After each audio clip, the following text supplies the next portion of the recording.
శ్రీమాత్రే నమః. క్లీం. క్లీం అనే బీజాక్షరం క్రియాశక్తికి చిహ్నం.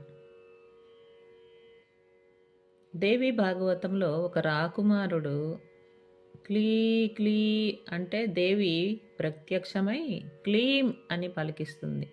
తరువాత మహాపరాక్రమవంతుడైపోయి మరి పండితుడు కూడా అవుతాడు ఆ రాకుమారుడు. అంటే క్లీంలో అంత శక్తి ఉంది.